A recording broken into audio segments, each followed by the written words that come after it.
اعوذ باللہ من الشیطان الرجیم بسم اللہ الرحمن الرحیم ربی یسر ولا تعسر وتمم بالخیر۔ تاریخ طبری جلد اول کا مطالعہ کر رہے ہیں۔ آج کے ایپیسوڈ میں اصحاب کہف یا غار والے ان کا بارے میں بات کریں گے۔ سب سے پہلے آپ سے ریکویسٹ ہے کہ اگر آپ نے ابھی تک اس چینل کو سبسکرائب نہیں کیا تو اسے سبسکرائب کریں، لائک کریں اور شیئر کریں اور بیل آئیکن لازمی پریس کریں تاکہ آپ کو ہر نئی آنے والی ویڈیو کا نوٹیفیکیشن موصول ہو سکے۔ جزاک اللہ۔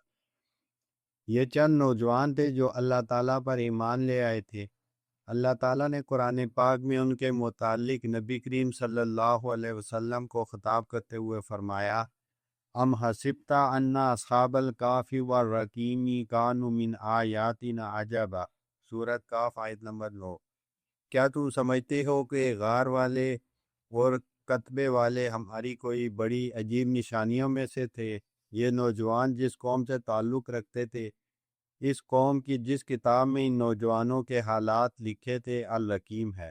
اس سے مراد وہ کتاب ہے جسے قوم کے لوگوں نے ایک تختی پر ان نوجوانوں کے حالات لکھ کر اسے اس غار کے دروازے پر لٹکا دیا تھا جس میں انہوں نے پناہ لی تھی، یا ان لوگوں نے اس پہاڑ پر وہ تختی نصب کر دی تھی جس کی غار میں ان لوگوں نے پناہ لی تھی، یا قوم نے ایک تختی پر لکھ کر وہ تختی اس صندوق میں رکھ دی جسے وہ نوجوان قوم کے پاس چھوڑ گئے تھے۔ اذ اول فتیۃ الی الکاف، سورۃ کاف آیت نمبر 10۔ جب وہ چند نوجوان غار میں پناہ گزین ہوئے۔ اصحاب کہف کی تعداد۔ ابن عباس رضی اللہ عنہ کی روایت کے مطابق ان نوجوانوں کی تعداد 7 تھی اور 8واں ان کا کتا تھا۔ آپ نے بیان کیا کہ اللہ تعالیٰ کے فرمان ما یعلمہم الا قلیل، سورۃ کاف آیت نمبر 22، کم ہی لوگ ان کی صحیح تعداد جانتے ہیں، کی تفسیر میں بیان کرتے ہیں کہ انا من القلیل، ان تھوڑے سے لوگوں میں سے ہوں جو اصحاب کہف کی صحیح تعداد سے واقف ہیں، وہ 7 تھے۔ حضرت قتادہ رضی اللہ عنہ نے فرمایا کہ ہمیں خبر ملی ہے کہ ابن عباس رضی اللہ عنہ فرمایا کرتے تھے، انا من اولئک القلیل الذین استثنى اللہ تعالی، میں ان تھوڑے لوگوں میں سے ہوں جن کو اللہ تعالیٰ نے مستثنیٰ قرار دیا ہے۔ اصحاب کہف 7 تھے اور 8واں ان کا کتا تھا۔ اصحاب کہف کے نام۔ ابن عباس رضی اللہ عنہ نے فرمایا کہ ان 7 میں سے جو ان کے لیے کھانا خریدنے جاتا تھا اس کا نام یمنیخ تھا۔ جب وہ نیند سے اٹھے تو اللہ تعالیٰ نے اس کے بارے میں فرمایا، فَلْبِسُوا أَحَدَكُمْ بِوَرَقِكُمْ هَٰذِهِ إِلَى الْمَدِينَةِ فَلْيَنظُرْ أَيُّهَا أَزْكَىٰ طَعَامًا فَلْيَأْتِكُمْ بِرِزْقٍ مِّنْهُ، سورۃ کاف آیت نمبر 19۔ چلو اب اپنے میں سے کسی کو چاندی کا یہ سکہ دے کر شہر بھیجیں اور وہ دیکھے کہ سب سے اچھا کھانا کہاں ملتا ہے، وہاں سے وہ کچھ کھانے کے لیے لائے۔ سفیان نے معزز مقاتل سے نقل کیا ہے کہ کھانا لانے والے کا نام یمنیک تھا۔ حضرت سلمہ نے حضرت قتادہ سے نقل کیا ہے کہ اس نوجوان کا نام یملین تھا۔ ابن اسحاق فرماتے ہیں کہ نوجوانوں کی تعداد 8 تھی، چنانچہ ان کے قول کے مطابق ان کا کتا 9واں تھا۔ حضرت سلمہ نے بتایا کہ ابن اسحاق کاف کے نام بتاتے ہوئے فرماتے تھے کہ ان میں سے جو سب سے بڑے تھے اور جنہوں نے بقیہ سب کی طرف سے بادشاہ سے بات کی تھی، ان کا نام مکسملینا تھا، جبکہ دوسرے کا نام مسملینا تھا، تیسرے کا نام یملیخا تھا، چوتھے کا نام مرتوس، پانچویں کا نام کسٹونس، چھٹے کا نام بیرونس، ساتویں کا نام رسمونس، آٹھویں کا نام بطونس، نویں کا نام کالوس تھا۔ کیا اصحاب کہف شریعت عیسوی کے پیروکار تھے؟ عبداللہ بن ابی نجیح نے مجاہد سے نقل کیا ہے کہ مجھے بتایا گیا ہے کہ اصحاب کہف میں بعض کم عمری کی وجہ سے چاندی کی طرح سفید تھے۔ رومیوں کی ایک بت پرست قوم سے تعلق تھا۔ اللہ تعالیٰ نے ان کو اسلام کی توفیق عطا کی۔ علماء سلف کی ایک جماعت کے مطابق وہ حضرت عیسیٰ علیہ السلام کی شریعت کے پیروکار تھے۔ غار والوں کا واقعہ کب پیش آیا؟ عمر یعنی ابن القیس الملائی نے اللہ تعالیٰ کے فرمان ان اصحاب الکہف والرقیم غار اور کتبے والے کے بارے میں بتایا۔ یہ چند نوجوان تھے جو حضرت عیسیٰ علیہ السلام کے دین پر تھے۔ ان کا حاکم کافر تھا۔ بعض علماء کا خیال ہے کہ غار میں پناہ لینے والوں کا واقعہ حضرت عیسیٰ علیہ السلام سے پہلے کا ہے، اور حضرت مسیح علیہ السلام نے اپنی قوم کو ان کے متعلق آگاہ کیا، کیونکہ اللہ عز و جل نے جب ان کو نیند سے بیدار کیا تو حضرت عیسیٰ علیہ السلام آسمان پر اٹھائے جا چکے تھے، اور یہ حضرت عیسیٰ علیہ السلام اور حضرت محمد علیہ السلام کے درمیان کا زمانہ فطرت ہے۔ اللہ تعالیٰ بہتر جانتا ہے کہ کون سی بات درست ہے۔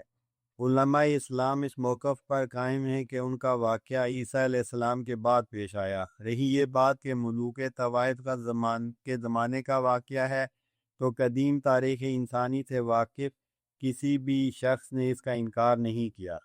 اصحاب کہف کے دور کے حاکم کا نام۔ اصحاب کہف کے زمانے میں دقیانوس نامی بادشاہ کی حکومت تھی۔ آثار یہ بتاتے ہیں کہ وہ بت پرست تھا۔ جب اسے علم ہوا کہ چند نوجوان اس کے دین کے خلاف ہیں تو بادشاہ نے انہیں طلب کیا، تو وہ اپنا دین بچانے کی خاطر بھاگ کھڑے ہوئے، حتیٰ کہ ایک پہاڑ نیلوس پر پہنچ گئے۔ شہر کے دروازے پر اسماعیل بن سدوس نے وہب بن بمبا کو یہ فرماتے ہوئے سنا کہ اصحاب کہف کے ایمان اور اپنی قوم سے ان کی مخالفت کا سبب یہ ہے کہ حضرت عیسیٰ علیہ السلام بن مریم علیہ السلام کے ایک حواری اصحاب کہف کے شہر میں آئے۔ انہوں نے شہر میں داخل ہونا چاہا تو انہیں بتایا گیا کہ اس شہر کے دروازے پر ایک بت نصب ہے، اور شہر میں داخل ہونے والا ہر شخص اسے سجدہ کرتا ہے۔ حواری نے شہر میں داخل ہونا گوارا نہ کیا، چنانچہ وہ اسی شہر کے قریب ایک حمام میں آ گیا اور حمام کے مالک کے پاس اجرت پر کام کرنے لگ گیا۔ حمام کے مالک نے محسوس کیا کہ اس کی وجہ سے حمام کی آمدنی میں برکت ہو رہی ہے اور اسے رزق فراگی سے ملنے لگ گیا ہے۔ حواری کی تبلیغ۔ اس حواری نے حمام کے مالک کو اسلام کی دعوت دینا شروع کی۔ جب بے تکلفی بڑھ گئی تو حمام کے مالک کے علاوہ اس سے ملنے جلنے والے نوجوانوں نے بھی اس حواری کے پاس آنا جانا شروع کر دیا۔ وہ انہیں آسمان، زمین اور آخرت کے متعلق بتانے لگا، یہاں تک کہ وہ حواری کی باتوں پر ایمان لے آئے اور اس کی تصدیق کر دی، اور سیرت و کردار میں حواری کے پیروکار ہو گئے۔ حواری نے حمام والے سے یہ طے کر رکھا تھا کہ رات میری ہوگی، یعنی میں رات کے وقت کوئی کام نہیں کروں گا، بلکہ میں رات کو اپنی عبادت میں مصروف رہوں گا۔ جب نماز کا وقت ہوگا تو تم مجھے نماز سے منع نہیں کرو گے۔ چنانچہ حواری اپنی شریعت کے مطابق کام بجا لاتا رہا۔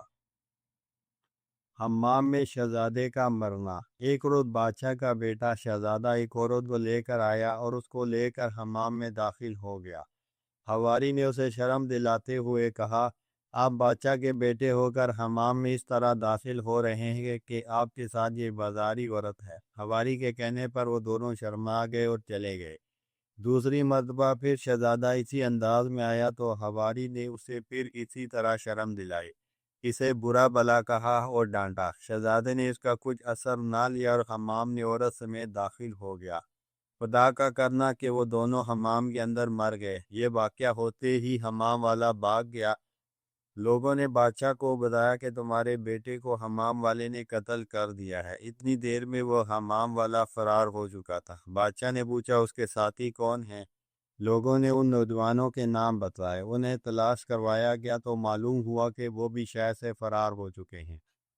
اصحاب کہف کا پتا۔ یہ تمام مفرور اپنے ایک ساتھی کے پاس گئے جو اپنے کھیت میں کام کر رہا تھا اور صاحب ایمان تھا۔ ان لوگوں نے جب اسے واقعہ بتایا اور کہا کہ ہماری تلاش جاری ہے تو وہ بھی ان کے ساتھ ہو لیا۔ اس کا کتا بھی اس کے ساتھ تھا۔ چلتے چلتے وہ ایک غار کے پاس پہنچے تو رات ہو گئی۔ چنانچہ وہ غار میں داخل ہو گئے اور کہنے لگے کہ ہم رات یہاں گزار لیتے ہیں، صبح ہوگی تو انشاءاللہ آپس میں مشورہ کر لیں گے کہ اب کہاں جائیں۔ پھر ان کے کانوں پر مہر لگ گئی، یعنی اللہ تعالیٰ نے ان پر طویل نیند مسلط فرما دی۔ اصحاب کہف کا بھوکا پیاسا مارنے کی کوشش۔ آخر کار بادشاہ اپنے ساتھیوں کے ساتھ ان کے تعاقب میں نکل پڑا، یہاں تک کہ انہیں پتہ چل گیا کہ یہ غار میں موجود ہیں۔ لیکن جب بھی کوئی شخص غار میں داخل ہو کر انہیں گرفتار کرنا چاہتا تو اس کے دل پر ایسا رعب طاری ہوتا کہ اسے غار میں داخل ہونے کی ہمت نہ پڑتی۔ آخر ایک شخص نے بادشاہ سے پوچھا کہ اگر آپ انہیں پکڑنے میں کامیاب ہو گئے تو کیا آپ ان کو قتل نہیں کریں گے؟ بادشاہ نے کہا یقیناً انہیں قتل کر دوں گا۔ اس شخص نے کہا پھر آپ غار کا منہ بند کروا دیں اور انہیں باہر نہ نکلنے دیں، خود ہی بھوک پیاس کی وجہ سے تڑپ تڑپ کر مر جائیں گے۔ بادشاہ نے اس تجویز پر عمل کیا اور غار کا دروازہ بند ہونے کے بعد وہ نوجوان عرصہ دراز تک اس میں پڑے رہے۔ چرواہے کا غار کا منہ کھولنا۔ ایک دفعہ کا ذکر ہے کہ ایک چرواہا اس غار کے قریب بکریاں چرا رہا تھا کہ سخت بارش شروع ہو گئی۔ اس نے دل میں سوچا کہ اگر میں اس غار کا دروازہ کھولنے میں کامیاب ہو جاؤں تو اپنی بکریاں غار میں داخل کر دوں گا اور اس طرح بارش سے بچاؤ ہو جائے گا۔ چنانچہ وہ اس کام میں مصروف ہو گیا۔ آخر کار اس نے غار کا اتنا دروازہ کھول لیا جس کے ذریعے بکریاں غار میں داخل ہو سکتی تھی۔ اصحاب کہف کی ارواح کا لوٹایا جانا۔ اللہ تعالیٰ نے ایک صبح ان کی ارواح کو ان کے اجسام میں لوٹا دیا۔ چنانچہ انہوں نے اپنے ایک ساتھی کو پیسے دے کر کھانا لانے کے لیے بھیجا۔ وہ جب اپنے شہر کے دروازے پر پہنچا تو اسے ایسی چیزیں نظر آئیں جو پہلے نہ تھی۔ آخر وہ ایک آدمی کے پاس آیا اور کہا کہ ان سکوں کے بدلے مجھے کھانا دے دیں۔ اس شخص نے کہا یہ سکے کہاں سے لائے؟ اس نے کہا کل میں اور میرے ساتھ چند ساتھی شہر سے باہر چلے گئے تھے، ہمیں رات ہو گئی، رات وہیں رہے، صبح ہوئی تو انہوں نے مجھے کھانا خریدنے کے لیے بھیجا ہے۔ دکاندار نے کہا کہ یہ سکے تو فلاں بادشاہ کے زمانے کے ہیں، اس دور کے بادشاہ کا اصحاب کہف سے ملنے کی کوشش کرنا۔ دکاندار نے یہ قصہ حاکم وقت تک پہنچا دیا۔ یہ حاکم ایک نیک شخص تھا۔ حاکم نے غار والے سے پوچھا یہ سکے آپ کو کہاں سے ملے ہیں؟ اس نے بتایا میں اور میرے چند ساتھی شہر سے باہر چلے گئے تھے، یہاں میں رات ہو گئی، جہاں ہم نے غار میں رات بسر کی، اب انہوں نے مجھے کھانا خرید کر لانے کے لیے بھیجا ہے۔ بادشاہ نے سوال کیا آپ کے باقی ساتھی کہاں ہیں؟ اس نے کہا غار میں۔ لوگ اس کے ساتھ چل دیے یہاں تک کہ غار کے منہ پر پہنچ گئے۔ اس شخص نے کہا کہ پہلے مجھے اپنے ساتھیوں کے پاس جانے دیں۔ جب وہ ان کے قریب پہنچ گیا تو اسے اور اس کے دوسرے ساتھیوں کو دوبارہ نیند نے آ لیا۔ ان لوگوں نے انہیں اس حال میں دیکھا تو اندر داخل ہونا چاہا، مگر جب بھی کوئی شخص اندر داخل ہونے لگتا تو اس پر ایسا رعب طاری ہوتا کہ اسے اندر جانے کی ہمت نہ پڑتی۔ چنانچہ انہوں نے اس جگہ ایک عبادت خانہ کنیسہ تعمیر کر دیا اور اس میں اللہ کی عبادت شروع کر دی اور نمازیں ادا کرنے لگے۔ اصحاب کہف شہزادگان روم۔ حضرت اکرمہ رضی اللہ عنہ کا خیال ہے کہ اصحاب کہف رومی شہزادے تھے جنہیں اللہ تعالیٰ نے اسلام کی دولت عطا فرمائی تھی۔ انہوں نے اپنے دین کی حفاظت کی اور اپنی قوم سے الگ ہو گئے، حتیٰ کہ وہ غار میں آ پہنچے۔ اللہ تعالیٰ نے ان پر طویل نیند مسلط فرما دی۔ اتنے عرصے تک وہ غار میں رہے یہاں تک کہ ان کی قوم ہلاک ہو گئی اور مسلمان قوم آ گئی جن کا بادشاہ بھی مسلمان تھا۔ روز قیامت روح اٹھائی جائے گی یا جسم؟ اس قوم کا روح اور جسد کے بارے میں اختلاف ہو گیا۔ بعض نے کہا کہ قیامت کے روز روح اور جسم دونوں کو اٹھایا جائے گا۔ بعض نے کہا صرف روح اٹھائی جائے گی، جسد تو زمین کھا جاتی ہے اور وہ بالکل ختم ہو جاتا ہے۔ بادشاہ کو یہ اختلاف بہت ناگوار گزرا، اس واسطے اس نے صوفیوں والا ادنا لباس پہن لیا اور ریت پر جا بیٹھا۔ پھر اللہ تعالیٰ سے یوں دعا کی، اے میرے پروردگار، تو ان لوگوں کا اختلاف دیکھ رہا ہے، تو ان کے سامنے کوئی ایسی دلیل پیش فرما دے جس سے ان کے سامنے حقیقت واضح ہو جائے۔ بادشاہ کی دعا کی قبولیت۔ چنانچہ اللہ تعالیٰ نے اصحاب کہف کو اٹھا دیا۔ انہوں نے اپنے ایک ساتھی کو کھانا لانے کے لیے بھیجا۔ وہ بازار میں آیا تو کیا دیکھتا ہے کہ راستے تو وہی ہیں جو پہلے تھے اور ان سے وہ مانوس ہے، مگر لوگوں کے چہرے پہلے والے نہیں تھے جن سے وہ مانوس تھا۔ اس کے علاوہ اس شہر میں ایمان کی بہار نظر آئی، لہذا وہ چھپتے چھپاتے ایک آدمی کے پاس کھانا خریدنے پہنچا۔ جب اس شخص نے رقم دی تو دکاندار کو سکے اجنبی لگے۔ راوی کا یہ کہنا ہے کہ میرا خیال یہ ہے کہ اکرمہ نے یوں فرمایا تھا کہ وہ پیسے ایسے لگ رہے تھے جیسے اونٹنی کے بچے کی ٹاپ ہو۔ دکاندار نے اس نوجوان سے پوچھا کہ اس ملک کا حاکم فلاں نہیں ہے؟ دکاندار نے بتایا کہ نہیں، بلکہ ہمارا حاکم تو فلاں ہے۔ ان کے درمیان گفتگو کا یہ سلسلہ ایسا کھینچا کہ یہ بات بادشاہ تک جا پہنچی۔ بادشاہ نے اس نوجوان سے صورتحال معلوم کی تو اس نے بادشاہ کو اپنے باقی ساتھیوں کے حالات سے باخبر کر دیا۔ بادشاہ نے لوگوں میں جمع ہونے کا اعلان کر دیا اور انہیں جمع کر کے ان سے کہا، بادشاہ کی فیصلہ کن تقریر، تم لوگ روح اور جسم کے متعلق گفتگو اور اختلاف کر رہے تھے۔ اللہ تعالیٰ نے تمہارے لیے ایک نشانی بھیج دی ہے۔ دیکھو، یہ شخص فلاں قوم سے اور فلاں بادشاہ کے دور سے تعلق رکھتا ہے جو بہت پہلے گزر چکا ہے۔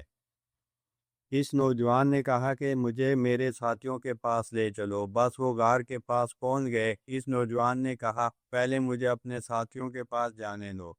جب یہ ان کے قریب پہنچا تو اللہ تعالیٰ نے اس پر اور اس کے دوسرے ساتھیوں پر دوبارہ نیند مسلط فرما دی اور وہ غار سے باہر نہ آیا۔ بادشاہ نے جب محسوس کیا کہ اس نوجوان کو بہت دیر ہو گئی ہے اور وہ اب تک غار سے باہر نہیں آیا تو وہ بادشاہ غار میں داخل ہو گیا۔ لوگ بھی اس کے ساتھ داخل ہو گئے۔ کیا دیکھتے ہیں کہ چند جسم ہیں جو بالکل صحیح و سالم حالت میں ہیں، صرف ان میں روح نہیں ہے۔ بادشاہ نے کہا، یہ دلیل تمہارے لیے اللہ تعالیٰ نے ظاہر کی ہے۔ حضرت ابن عباس رضی اللہ عنہ اصحاب کہف والے غار میں۔ حضرت قتادہ رضی اللہ عنہ فرماتے ہیں کہ ابن عباس رضی اللہ عنہ نے حبیب بن سلمہ کے ساتھ جہاد کیا تو وہ اس غار کے پاس سے گزرے، دیکھا کہ اس میں ہڈیاں پڑی ہوئی ہیں۔ ایک شخص نے بتایا کہ یہ اصحاب کہف کی ہڈیاں ہیں۔ فرمایا کہ ان کی ہڈیاں تو 300 سال پہلے ختم ہو گئی تھی۔ وآخر دعوانا الحمد للہ رب العالمین۔